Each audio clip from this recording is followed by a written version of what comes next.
I'll be studying only engineering, so I'll be going only with the engineering books. அப்படின்னா நம்மளால ஒண்ணுமே பண்ண முடியாது. ஓகேவா? So I have to do economic study also along with the business. ஓகேங்களா? அந்த part நமக்கு தெரிஞ்சிருந்தா மட்டும் தான் நம்ம என்ன பண்ண முடியும்? ஸ்டார்ட் அப்போ இல்ல இன்வெஸ்ட்மென்ட் பத்தியோ நம்மளால யோசிக்க முடியும் அப்படின்றது தான் மிகப்பெரிய ரூல். ஓகேவா? இப்போ புரியுதா? ஸ்டார்ட் அப் பண்றதுன்னா என்ன?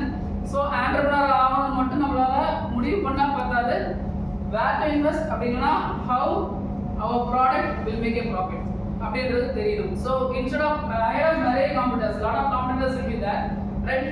அந்த காம்படிட்டர்ஸ்க்கு விட நம்மளுடைய ப்ராடக்ட் எந்த அளவுக்கு என்ன சொல்றது சிக்னிஃபிகன்ஸா வந்து டெவலப்மெண்ட் காமிக்க போறோம் அப்படின்றத நம்ம பார்த்துட்டே இருக்கணும். அப்படின்றத பாருங்க, smart capital use NPVL startups invest limited funds in projects that generate real value. என்ன ரியல் வேல்யூ வருதோ அந்த வேல்யூ வந்து ஹையஸ்டா வர வரைக்கும் நம்ம என்ன பண்ணணும்?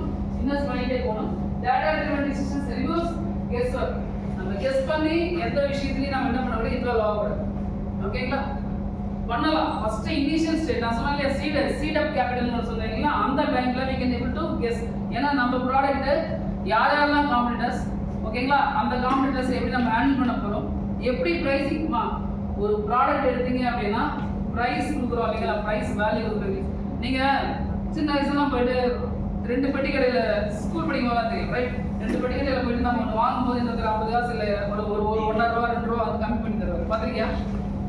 அதுதான் பிரைசிங் டெசிஷன், சரியா?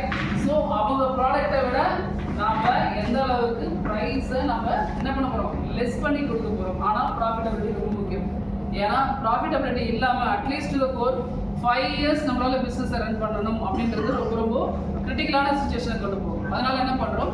ப்ராஃபிட்டபிலிட்டி அப்படின்றது மிக முக்கியமான ஒரு விஷயம்.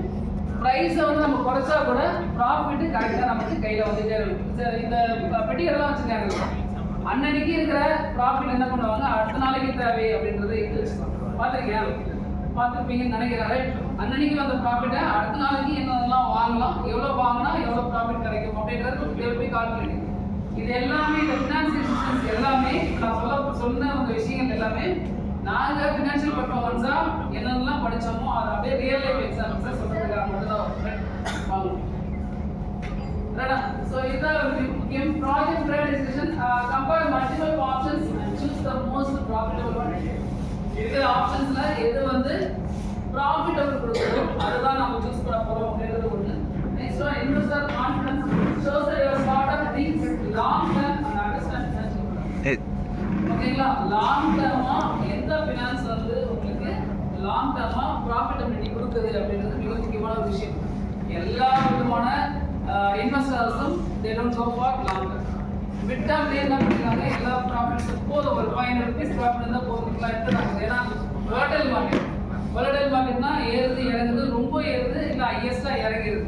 ஒரு நாளைக்கு 1000 ரூபா ப்ராஃபிட் வந்துன்னா